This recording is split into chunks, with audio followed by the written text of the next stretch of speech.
Queria falar de uma coisa que é um assunto que, cara, eu acho que da Bíblia é um dos assuntos que eu mais estudei, que é escatologia, que são os tempos Finais. finais. O que que tá acontecendo? A gente tá vivendo os tempos finais, há sinais, segundo a Bíblia, proféticos, e a gente não falou dessa pedra Ah, tá. Isso também. aqui é uma coisa simples. Depois eu falo Tá dela. bom.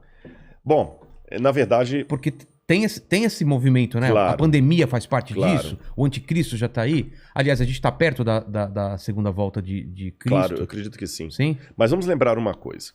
Quando os discípulos perguntaram para Jesus: que sinal haverá de tua vinda e da consumação dos séculos, do fim do mundo, Jesus falou assim: olha, cuidado que ninguém engane vocês. Porque Primeira coisa que ele já virão, falou. cuidado, virão muitos em meu nome dizendo: eu sou o Cristo, e enganarão a muitos. Certamente, isso está em Mateus capítulo 24. Depois, quem tiver uma Bíblia em casa, procure aí, Mateus capítulo 24. Ele fala o seguinte: certamente vocês ouvirão falar de guerras e rumores de guerras. Não se assustem, ainda não é o fim. Se levantará nação contra nação, reino contra reino. Haverá fomes e terremotos em vários lugares. Mas isso é apenas o princípio das dores. Princípio das dores, exatamente. Então veja bem, guerra tem no mundo desde que o mundo é mundo. É. Fome, a Bíblia fala fome no Egito na época de José. Então não vou falar assim, o mundo está chegando ao fim porque está tendo guerra. O mundo está chegando ao fim porque está tendo fome. Não faz sentido. Mas o Apocalipse coloca alguns elementos que indicavam quando nós estivéssemos chegando próximos ao fim. Embora, nota de rodapé aqui, ninguém sabe o dia nem a hora da volta de Jesus. É estupidez. Tentar adivinhar. Não, claro, não podemos isso. Você entendeu? Bom, mas a gente pode saber a proximidade dos tempos em que vivemos. Então tem algumas coisas no Apocalipse que são características do tempo do fim. Exemplo, Apocalipse 11, 19. Diz assim: as nações ficaram iradas. Chegou, porém, o juízo de Deus e o tempo determinado para ele dar o prêmio aos seus santos e aos profetas, e o tempo para destruir os que estão destruindo a terra. Ora, na época de Cristo não tinha como destruir a terra. O Apocalipse estava fazendo uma profecia de uma época em que a terra poderia ser destruída por seres humanos, coisa que na época do Apocalipse não tinha como. E ele fala depois das pragas de Deus que iriam cair. Essas pragas não caíram ainda, mas os vislumbres dela... Não caíram? Não. A peste não é... A do Apocalipse, né? É. Mas os vislumbres delas podem estar já batendo as portas. Quer um tá. exemplo? Quer. Diz que um anjo derramou a sua taça sobre o sol, e foi-lhe dado queimar aos homens com grande fogo. Os homens se queimavam com um intenso calor e blasfemavam o nome de Deus que tinha autoridade sobre essa praga. Olha o problema da camada de ozônio, o efeito estufa, o que está acontecendo com o sol. O outro anjo derramou a sua taça sobre os rios e fontes d'água e mares, que se tornaram como sangue de morto. Sangue de morto não é vermelho, dessa cor. Sangue de morto é escuro, é fétido, é quase coagulado. Como é que tá Pinheiros, Tietê, Lagoa Rodrigo de Freitas, as águas do mundo? Poluição. As previsões é que até 2025 a guerra do mundo vai ser pela água. É. Fala do anticristo, que ia dominar o mundo inteiro de uma maneira algorítmica. Pacífica, porque é um algoritmo. O 666. O que é o 666? O que é o 666? Na época do Antigo Testamento, Deus deu algumas normas para os judeus. O povo do Oriente Médio, ele é muito simbólico, sabe? Ele tem muito esse lance do símbolo que aqui no Ocidente a gente perde. Então o judeu pode olhar, ele usa o paiot, que significa alguma coisa, o kippah, que é aquele chapeuzinho na cabeça. E Deus falou o seguinte: olha, vocês vão pegar a lei de Deus, escrever um resumo da lei de Deus e vão colocar por frontal entre os olhos, numa caixinha aqui, e também na mão de vocês. O judeu hoje usa na mão esquerda. Pode olhar aqui no Muro das Lamentações, você vê o judeu orando lá, né? Baruch atah Beshem Adonai Eloheinu melech haolam. E ele vai orando no muro e ele tá com aquela caixinha preta aqui e outra na mão. Aí no Apocalipse a gente vê que o inimigo, o diabo, que se vale do anticristo, assim como Deus envia o Cristo... o anticristo é a versão do Cristo pro demônio. Pro demônio, o anticristo. Ele faz uma paródia de Cristo.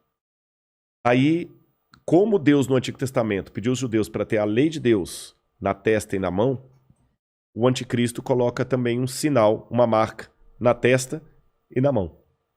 Então significa uma época em que a lei de Deus vai ser questionada. Nessa época em que a lei de Deus for questionada, diz o Apocalipse, ninguém poderá comprar nem vender, senão aquele que tem a marca da besta e o número do seu nome. Ora, esse número é 666. Aí muita gente pega isso e fala o seguinte, então vou começar a calcular, Hitler dá 666, o Papa, o Saddam Hussein, Bill Gates, até a Ellen White, que é uma pioneira do Adventismo, ela dá 666, tudo dá 666, né? No grego está o seguinte, aquele que tem entendimento, calcule. E essa palavra calcule no grego ali é a mesma palavra para faça a contabilidade daquilo que o anticristo vai fazer. E o que o Apocalipse deixa bem claro, que o anticristo vai ser a revigoração do Império Romano, que era o inimigo do povo de Deus. E por que 666? Na cultura da Babilônia, o 6 era o número base para você fazer qualquer cálculo. Era um número divino. Tanto é que quando Nabucodonosor ergue uma imagem, ela tinha 60 côvados por 6. 60 por 6. O 6 era um múltiplo divino. E ali você tem o 666, múltiplo de 6. Agora o Apocalipse fala que ele vai controlar a economia. Os povos da terra vão segui-lo. Ninguém vai poder, falando quem pode pelejar com ele. E o que nós estamos vendo agora é um mundo caminhando pela primeira vez na história para uma unificação mundial. De moeda? De tudo. Parece até teoria da conspiração que eu vou falar, mas não é. O mundo está caminhando para uma unificação. Rodrigo, mas nunca. Aqui no Brasil mesmo a gente vê a briga dos de esquerda com os de direita. O pessoal não está entendendo. Essa unificação não significa unificação de mente, mas unificação de propósito. Que é um exemplo que o mundo pode se unir por um propósito, apesar de se odiar mutuamente? A pandemia. Exatamente. O Irã está usando máscara, Israel também está usando máscara. Os palestinos estão jogando foguete lá em Israel, o Hamas, mas o israelense está usando máscara, o palestino também. O egípcio está usando álcool em gel, o iraniano está usando álcool em gel, o americano está usando álcool em gel, o russo está usando álcool em gel, então o Putin está usando álcool em gel. A mesma coisa o presidente do Brasil, o presidente da Argentina, da Venezuela, o mundo parou. Então é possível essa união do mundo inteiro em algumas coisas mesmo. Ela não só é possível, como ela é um caminho sem volta. Por que está falando tanto em criptomoeda? Nós já estamos passando por uma transição do dinheiro. Dinheiro de papel, né? De papel, você entendeu? Dinheiro baseado em tesouro nacional. E o mundo hoje precisa. Isso aqui não é uma defesa do Rodrigo, não é um desejo do Rodrigo. Eu estou falando de uma tendência.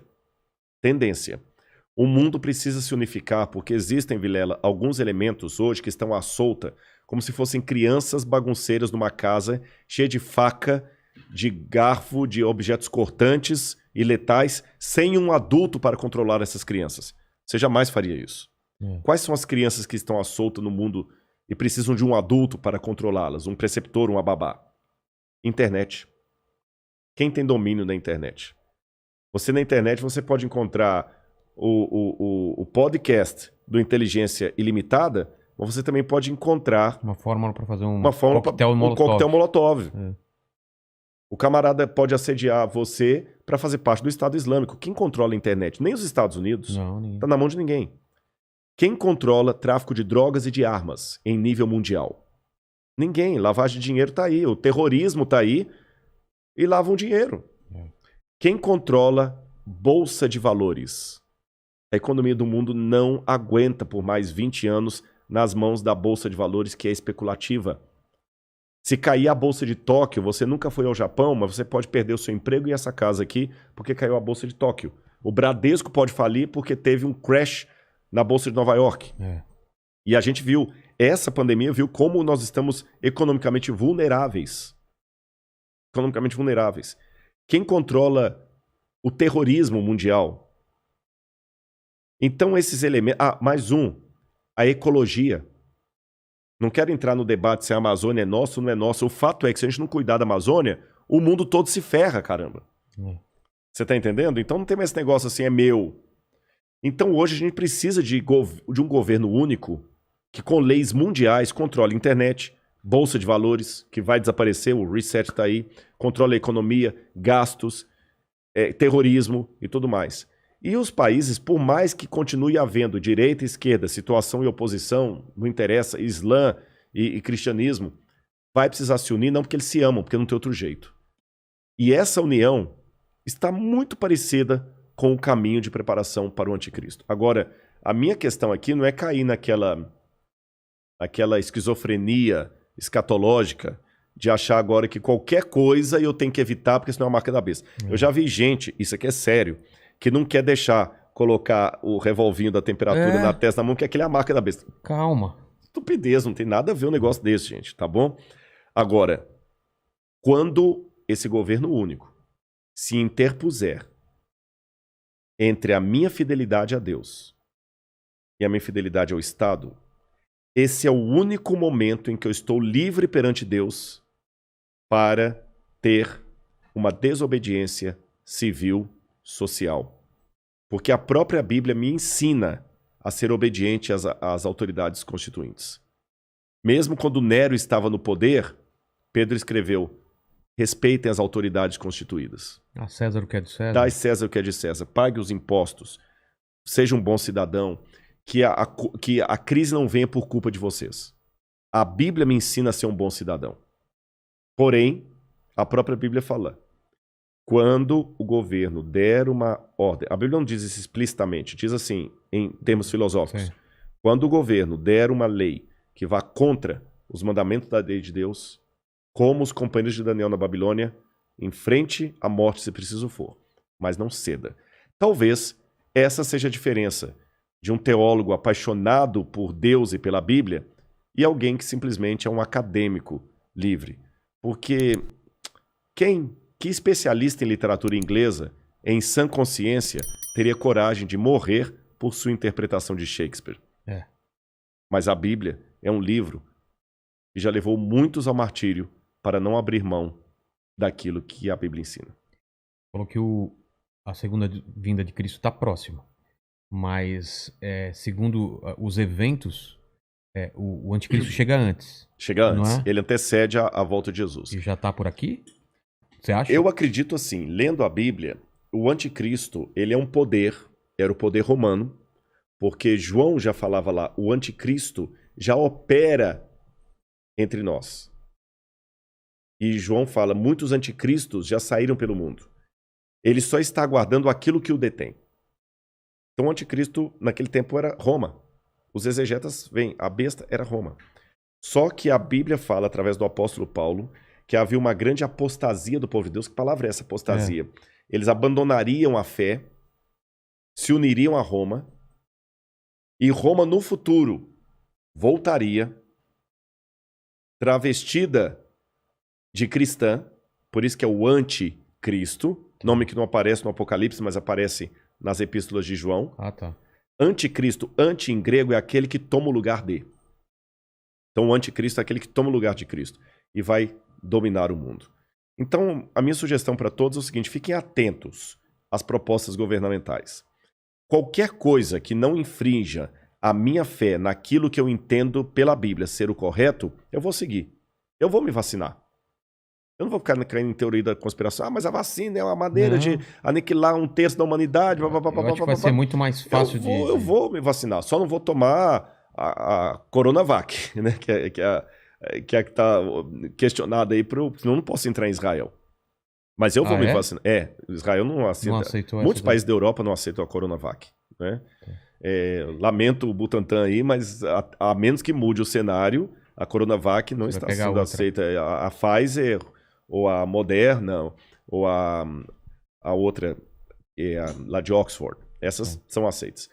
Mas eu vou me vacinar. Você está entendendo? Agora, não vou cair em teoria da conspiração. Agora, o dia que houver uma lei que se interpuser entre a minha fidelidade e aquilo que Deus pediu de mim, aí eu estou disposto a enfrentar até a morte.